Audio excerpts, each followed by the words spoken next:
नमस्कार, मी जाकीर नदाब आणि तुम्ही पाहतात एस प्राईम न्यूज. आजच्या क्राईम स्टोरीमध्ये एक मन हेलावून टाकणारी घटना तुम्हाला दाखवणार आहोत. एका शाळेचा मुख्याध्यापक जो मुलांचं भविष्य घडवण्याची ताकद ठेवतो, अशा शिक्षकाला नको तो नाद लागला आणि कर्जबाजारी झाला. याच विवंचनेतून त्याची मानसिकता ढळली आणि नको ते करून बसला. काल मध्यरात्रीच्या सुमारास बायको आणि 2 पोटच्या लहान मुलांना विष देऊन मारले, तर स्वतः देखील गळफास घेत आपले जीवन संपवलंय.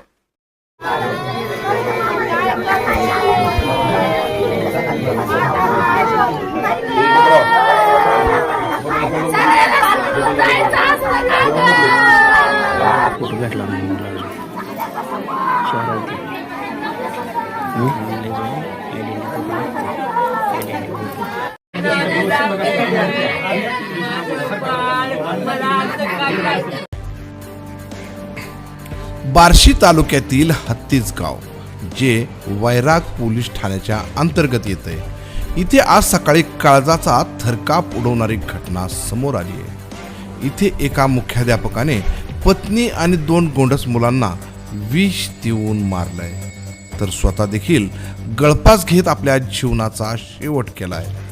नेमकं काय घडलं की रात्रीतून एका विचारी माणसाने आपलं संपूर्ण कुटुंब संपवलंय. योगेश बाळासाहेब पाटील, वय 39, राहणार मूळ गाव हातीज, तालुका बार्शी, हे नंदुरबार येथे जिल्हा परिषद शाळेमध्ये मुख्याध्यापक पदावर कार्यरत होते. घरात सारं काही सुरळीत आणि चांगलं होतं, पण मागील काही दिवसामध्ये त्याला जलद गतीने श्रीमंत व्हायच्या वादळी विचाराने डोक्यात थैमान घातले होते. त्यामुळे तो आपल्या काही मित्रांसोबत शेअर मार्केटमध्ये उतरला. शेअर मार्केट देखील जीवनासारखाच आहे, कधी कोसळतो तर कधी उभारतो, याची देखील काही खात्री नसते. हे माहीत असताना सुद्धा अनेक लोक यामध्ये आपले पैसे लावतात, त्यामुळे अनेकांचे जीवन यामध्ये बर्बाद झाल्याचं आपण पाहतोय. योगेश हा पेशाने शिक्षक आणि एका शाळेचा मुख्याध्यापक, पण नाद लागला आणि बाद झाला. अनेक मित्र नातेवाईकांकडून त्याने या शेअर मार्केटसाठी कर्ज घेतलं.